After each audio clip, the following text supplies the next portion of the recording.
Minutos pasaron de las 11 de la mañana y en esta mañana cargada de información arrancamos ahora con esta nota prometida con el profe. Estuve viendo, Luis Jiménez, ¿cómo te va? Buen día. Estuve viendo cómo presentarte y si tuviéramos que presentarte con todos los cargos que ocupaste alguna vez en tu vida, ocuparíamos fácilmente la mitad de la nota. No quiero decir que seas un viejo, para nada. Pero es un tipo que ha tenido un montón de cargos, pero que le gusta que lo presente como profesor emérito de la Universidad Católica de Cuyo, pero que además se desempeñó prolíficamente en el campo de la función pública, ocupando el Ministerio de Gobierno, el Ministerio de Producción y Desarrollo de San Juan, dirigís a becarios doctorales, sos un investigador, tenés una vida dedicada a la investigación y a la gestión y de alguna manera todo te conecta con el agua, con la energía y con la producción. Y seguís laburando. Sí, hasta que el cuerpo aguante. Hasta que el cuerpo aguante. Sí. Para arrancar, Luis, lo primero que te quería preguntar es, ¿de quién es el agua? Esa es la pregunta del millón.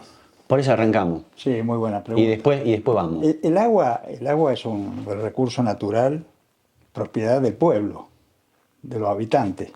Uh-huh. Y está reglado en la Constitución Nacional, la Constitución Provincial, y además es un derecho humano, y cada vez más es un derecho humano. Por lo tanto, el propietario es la comunidad. Ahora, esto es el derecho natural, diríamos. La realidad es que en distintos países aparecen distintas prácticas vinculadas al derecho del agua. Y este es el tema de fondo, que tiene que ver con la gestión, ¿no?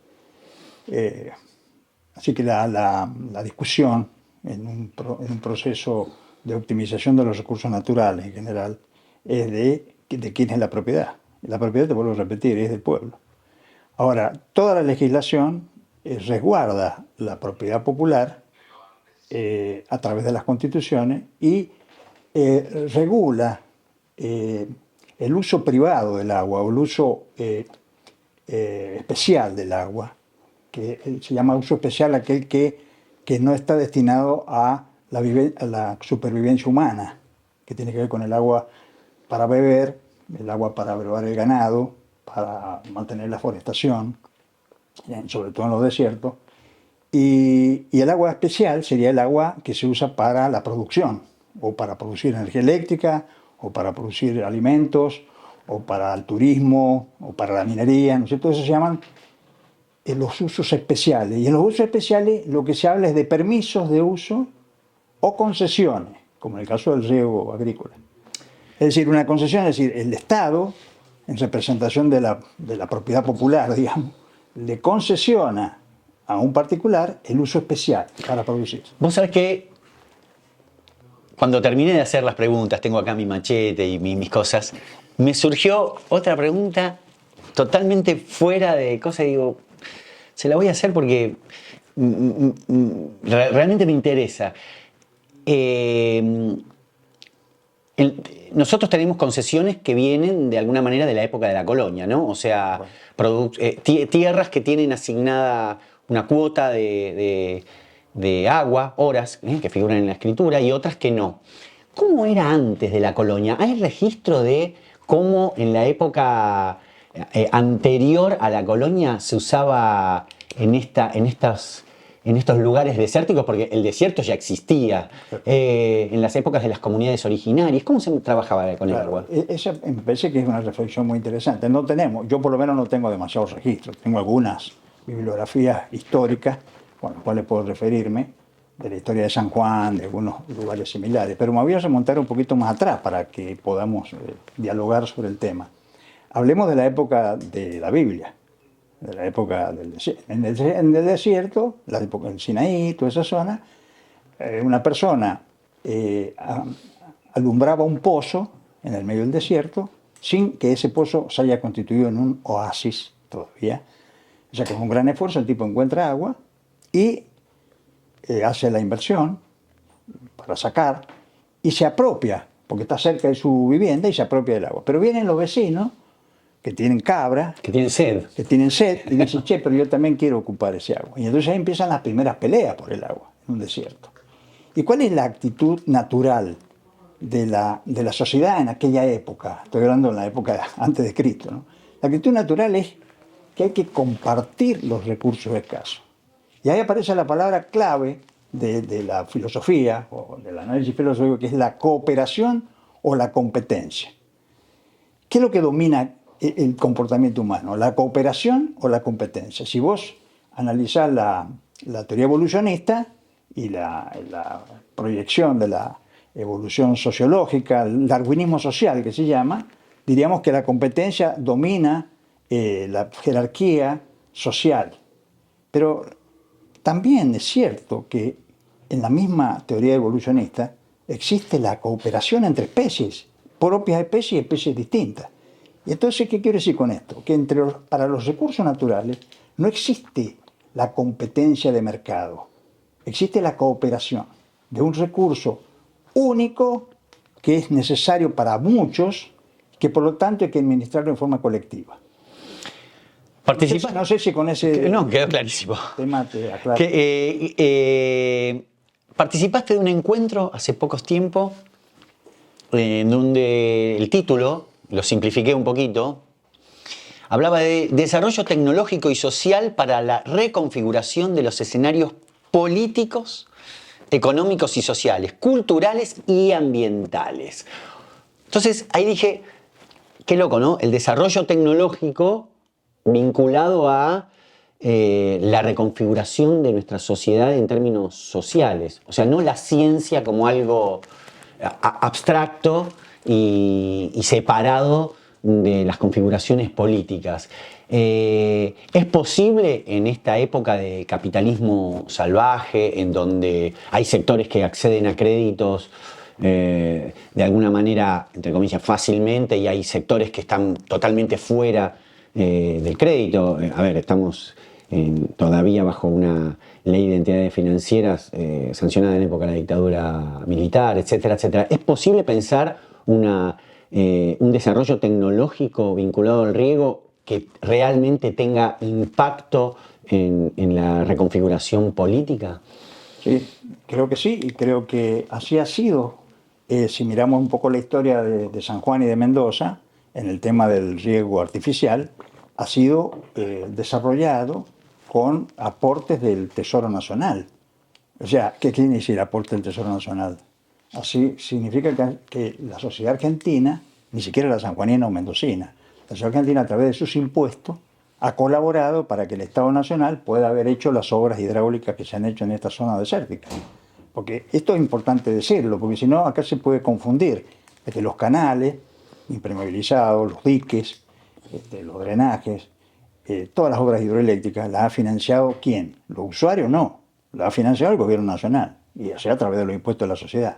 Por lo tanto, en realidad la tecnología que hace falta ahora, comparada con esa que te estoy explicando de la época del siglo pasado, también tiene que ser financiada por la sociedad.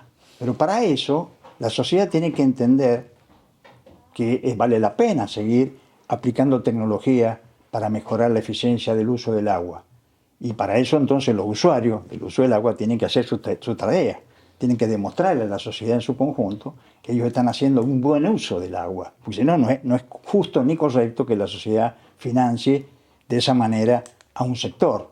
Así que la tecnología siempre, lamentablemente, la tecnología, a diferencia de la ciencia, para profundizar tu pregunta, ha estado siempre vinculada a intereses económicos y a intereses políticos. Y sigue siendo así. Alguien me dijo, lo mismo se lo dije creo que a Ramiro Cascón y a otros entrevistados por este tema, que no se entiende San Juan si no se entiende la lucha por el agua desde la fundación. Tal cual, por eso. Entonces, para tener claro quién aporta los dineros para incorporar tecnología.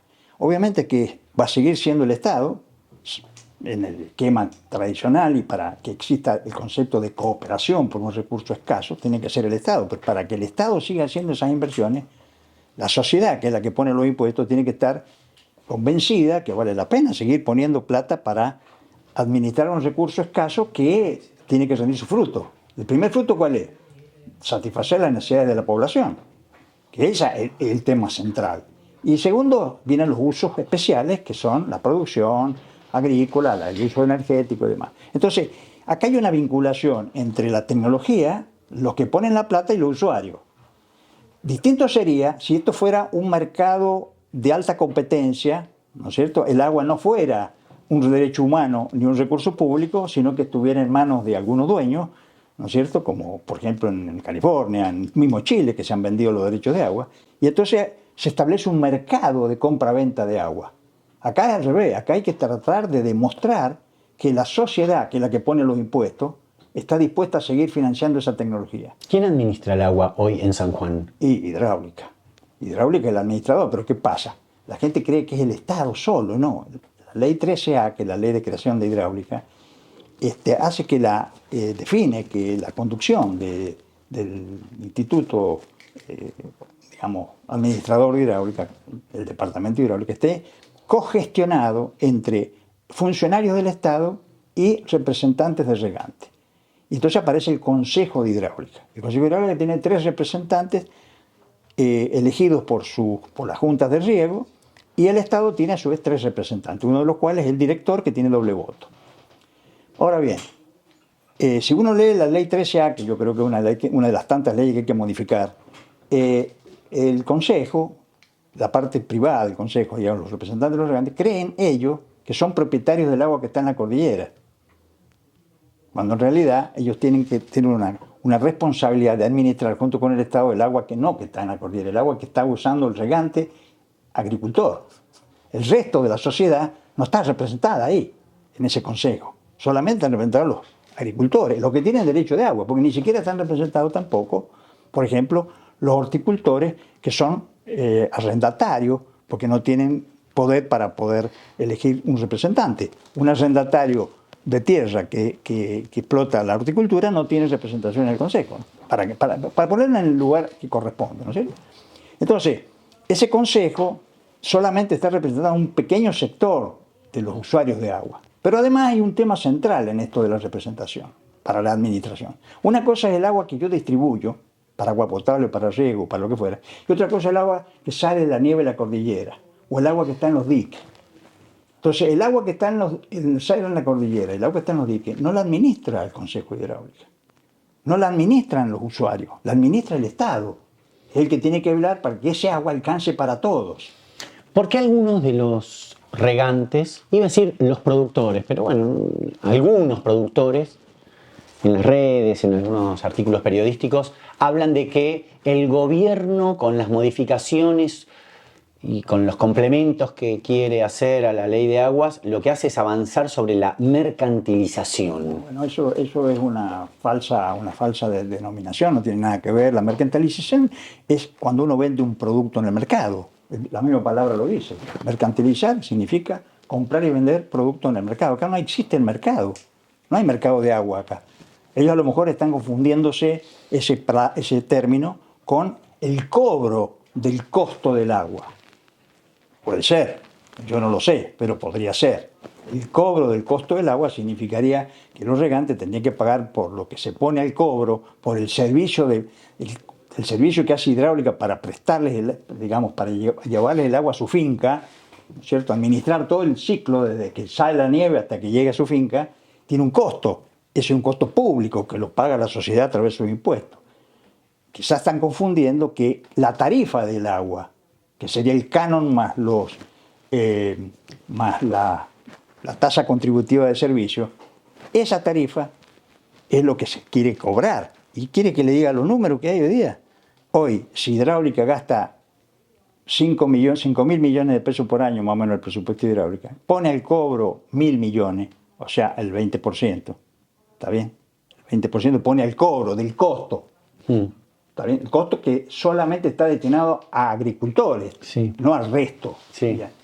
Y de eso solamente recauda el 25%. 25 de 20, ¿cuánto es? El 5 al 6% del costo es lo que paga el usuario en este caso. Entonces, hablar de mercantilización, cuando lo que se está diciendo desde el Estado es aumentemos la eficiencia de uso del agua y paguemos por el agua lo mínimo que se pone el costo, me parece que es una exageración, no tiene nada que ver con la mercantilización. Luis, hace muchos años se sabía, los diferentes organismos que se ocupan de la ciencia en nuestro país, de las diferentes universidades, el CONICET, etcétera, etcétera, etcétera, advirtieron sobre los problemas que íbamos a tener con el agua, no solamente en San Juan, sino en todo el planeta. Obviamente en un lugar como San Juan se agudiza. ¿Qué falló? ¿Por qué llegamos a esta situación? En realidad yo no lo veo tan dramático al tema. Soy bastante menos dramático que mucha gente, de muchos especialistas. ¿Por qué no lo veo dramático? Porque todo lo que ha ocurrido hasta ahora ha respondido a una lógica que era la lógica cultural de la cultura de la abundancia. Es decir, en los oasis había agua suficiente para la cantidad de habitantes que habían y para la cantidad de productos a producir o usuarios necesarios. Esto hacía que en realidad nadie peleara demasiado, salvo cuando se inició la legislación, que se peleaban en las bocatomas antes que tuviera el derecho de agua para poder disponer del agua para su finca, ¿no es cierto? Ahora, el problema se ha empezado a complicar cuando aumentaron la cantidad de demandantes del agua. Aumentó la población se fue creciendo en las ciudades, entonces aumentaron los servicios de agua potable y de cloacas, se fue despoblando el campo y además no se mantuvieron las mismas culturas de administración y de distribución de agua en el riego agrícola. Ahí empiezan los problemas. Porque entonces, si uno pretende mantener los mismos volúmenes entregados con agua, riego a manto y más, cuando cada vez el agua es más escasa para la cantidad de demanda que tiene, se encuentra con esos problemas que tenemos hoy día. Hoy necesariamente, esto no es porque lo diga yo, esto va a ser así, le guste a quien le guste, digamos, la agricultura va a tener que entrar al riego por goteo toda la agricultura. Y si no le alcanza todavía, porque puede ser que no alcance, va a tener que hacer hidroponía, va a tener que buscar elementos de producción de alimentos con menor uso de agua. Porque el oasis de San Juan, los oasis de San Juan, son oasis muy frágiles. Algunos regantes consideran que con el coeficiente flexible se afectan sus derechos. O sea, con esta propuesta de regular a demanda, ese proyecto de ley de regulación de demanda, se afectan sus derechos. Sí, bueno, ahí hay un error también, yo creo que es por desconocimiento. Justamente te he traído para vos y tu equipo una síntesis de los artículos de la Constitución Provincial que tienen que ver con el agua, que creo que es muy importante que ustedes lo tengan como cabecera. Dale. Y uno de los artículos, el artículo 111, derecho de propiedad, que es inviolable. El derecho de propiedad inviolable, ¿qué significa? Si usted tiene una propiedad que tiene un derecho de agua otorgado y ese derecho de agua es a perpetuidad, como también lo asegura la Constitución, ¿quién le va a violar ese derecho si la Constitución se lo está prohibiendo? O sea, a ver, es cuestión de leer este artículo de la Constitución para darse cuenta que ninguna ley va a pretender violar su derecho de propiedad sobre el agua. Él tiene derecho a propiedad de usar el agua, lo que no tiene derecho es usarla mal. Esa es la discusión. Se habla de la necesidad de consensos, ¿Qué consensos tuvo la actual? Bueno, la actual, lamentablemente, la ley 190L, que originariamente se llamaba 4392, con las modificatorias 4593, algo así, y otras más. Esa ley 4392 fue sancionada en el gobierno de facto de... Un consenso bárbaro. Consenso bárbaro. Bien. El gobierno de facto del año 1978. Y bueno, esa ley fue sin ninguna consulta. No se consultó a nadie porque ahí no había ni constitución. Los militares, digamos, no la derogaron, pero la dejaron ahí guardada en un escritorio y ellos pusieron su propia constitución, la constitución de la Revolución Argentina, no me acuerdo cómo se llamaba. No, esa era antes. Bueno, la constitución... Se te confundieron los golpes de Estado. Sí, tenés razón. Esa fue la época en Onganía. Tenés razón.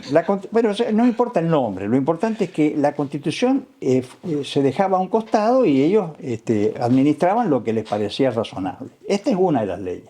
Entonces se tiró por la borda todo lo que había antes, que eran leyes imperfectas, pero habían leyes votadas en el año 1928, otras en el 40 y pico, y se creó esta ley, que es una ley altamente restrictiva, altamente, digamos, limitante, sobre todo porque tiene un montón de artículos, que yo los tengo acá también, que se los he traído para que los vean, que son la limitación principal que yo creo que impide mejorar la forma de entregar el agua. Si quieren podemos... No, no, a ver, en realidad, alguna vez dijiste que cuando terminó el proceso de inauguración del dique, contaste en alguna nota que te hicieron también chicos de La Lechuza, que dijiste, bueno, pero con guardar el agua y con construir los diques no es suficiente. Sí. Y en esa misma época, en la misma época en donde no hubo consenso para la ley actual, te dijeron, sabe Luis, usted busque trabajo en otro lugar y te mandaron, sí, tal cual. Te mandaron a trabajar. No, voy a retomar esa anécdota que yo he contado acá un poquito, que es la siguiente. Cuando se hizo el dique de Uyun, estaba en plena ejecución, el financiamiento, los organismos de financiamiento de esa obra, decían, bueno, pero ¿cómo van a usar este agua? ¿Quiénes son los beneficiarios y qué beneficio va a generar a la sociedad hacer esta obra del dique? Bueno, y ahí empezamos a hacer los primeros estudios. Para que hubiera beneficio había que aumentar la producción, había que aumentar los rendimientos o había que aumentar la hectárea. Y nos encontramos con que ese problema, con la ley del año, la ley anterior a la 4392, no se podía hacer porque por los derechos únicos vinculados a la tierra y que el coeficiente a entregar fuera exactamente el único en el momento que quisiera cualquiera, no cuando hiciera falta. Entonces nos dijeron, bueno, pero con esto no van a sacar ningún beneficio con la obra del dique. Exacto, entonces tuvimos que proponer una modificación, un solo artículo. Eso fue lo que motivó la ley 4392. Es decir, el que no se aplicara ese artículo generó la modificación de la ley 4392, esta del facto, y se le agregó el artículo 127, que acá está, que dice que se prohíben expresamente el uso de coeficientes diferenciales. Sí, cosa que ninguna legislación, ni siquiera la de Mendoza, lo prohíbe. Es decir, la misma ley nos está prohibiendo que hagamos usos eficientes de los coeficientes. Les prohibimos ser eficientes. Así es.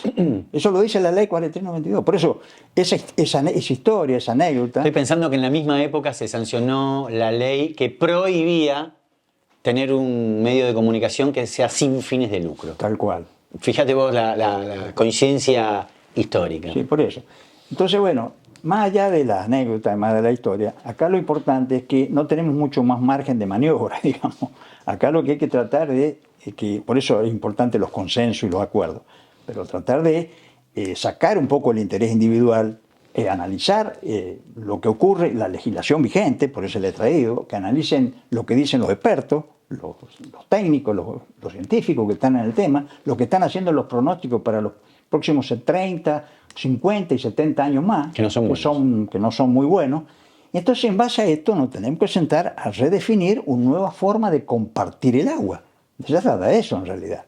Entonces, esto de ser eficiente es porque tenemos que compartir un recurso escaso con mucha gente que lo necesita. Si yo tuviera que ponerle un título a esta nota,